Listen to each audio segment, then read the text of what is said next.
पिछले 1 महीनों से मैं एक किताब पढ़ रहा हूँ, जिसके ऊपर मैं अभी एक छोटी सी चर्चा करने जा रहा हूँ। हालांकि वह किताब मुझे अब तक ख़त्म कर देनी चाहिए थी, लेकिन दूसरे कामों में व्यस्तता के चलते वह किताब अभी तक मैं आधी ही पढ़ पाया हूँ और संभव हो अगले वह 1, 2, 3 महीनों तक मैं पूरी नहीं कर पाऊँगा, क्योंकि किसी और काम में व्यस्तता के चलते मैं किताब बहुत ही स्लो पढ़ पा रहा हूँ। तो उसके ऊपर मैं एक छोटी सी चर्चा करने जा रहा हूँ। उस किताब का नाम है शरद परिक्रमा। यह शरद परिक्रमा के नाम से लिखी हुई किताब भारत के मशहूर व्यंग्यकार शरद जोशी की एक विख्यात किताब है। शरद जोशी भारत के बहुत बड़े व्यंग्यकार रहे थे और उनका समय आज से 20 साल 30 साल पहले हुआ करता था। यानी कि देश में जब कांग्रेस पार्टी की सरकार थी तब वो अपने लेखन के लेखकीय बुलंदी पर थे। उस समय वो अपने व्यंग की रचनाओं से राजनीति पर टीका टिप्पणी करते थे, धर्म पर टीका टिप्पणी करते थे, खेल जगत पर टीका टिप्पणी करते थे, इतिहास के ऊपर टीका टिप्पणी करते थे। कुल मिलाकर एक व्यंग्यकार के रूप में उनका सभी क्षेत्रों के ऊपर दबदबा था और वो किसी एक अखबार में वो कॉलम लिखते थे।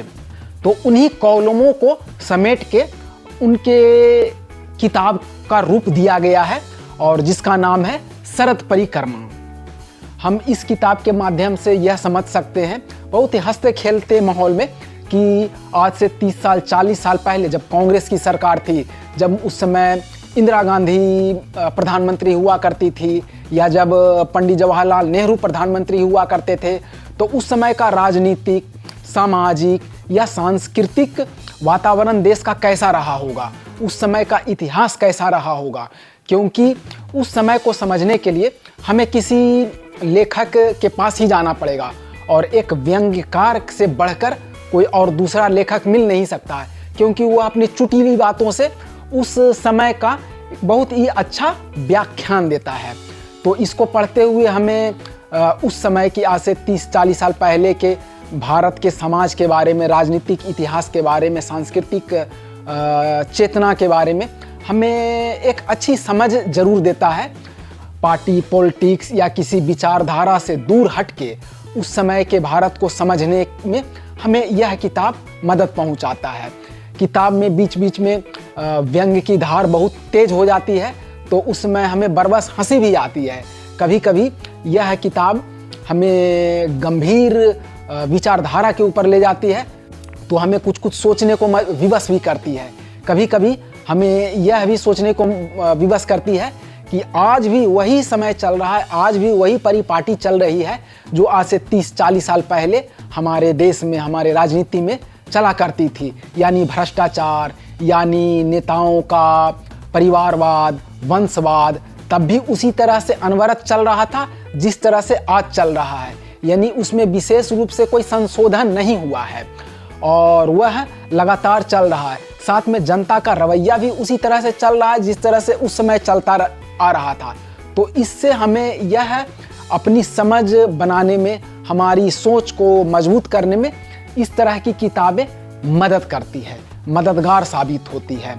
जिस तरह से उपन्यास के क्षेत्र में प्रेमचंद का नाम हुआ करता था या अभी भी है, जिस तरह से कविता के क्षेत्र में महादेवी वर्मा का नाम हुआ करता था या अभी भी है, जिस तरह से बढ़िया उपन्यास पढ़ने में भगवती चरण वर्मा का नाम हुआ करता था या अभी भी है, उसी तरह से हमें व्यंग्य के क्षेत्र में शरद जोशी जैसे रचनाकारों का अगर सहयोग मिलता है, उनका अगर संसर्ग मिलता है, तो हमारी चेतना को, भारत को समझने में हमारी चेतना मजबूत होती है और उससे हम उस समय के वातावरण को हम समझ सकते हैं।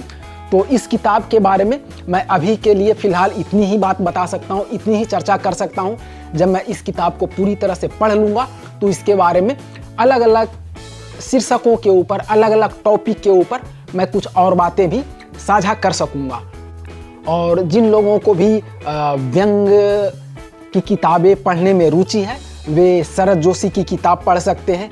इससे हट के भारत के बहुत बड़े लेखक हुआ करते थे, हरिशंकर परसाई, या और भी एक दो लेखक हैं, श्री लाल शुक्ल, उनकी भी किताबें बहुत ही लाजवाब है, बहुत ही हंसाने वाली है, व्यवस्था के ऊपर तंज करने वाली है। तो उन लेखकों की किताबें भी हम पढ़ के अपनी समझ को बढ़ा सकते हैं, अपने सोच को ठीक कर सकते हैं, मनोरंजन कर सकते हैं और अपना समय साहित्य की छत्र छाया में बहुत ही सकारात्मक रूप से बिता सकते हैं। तो इन्हीं बातों के साथ आज का मैं अपना एक छोटा सा कंटेंट जो मैं तैयार कर रहा था उसको समाप्त करता हूं, अगले किसी और कंटेंट के साथ। जय हिंद।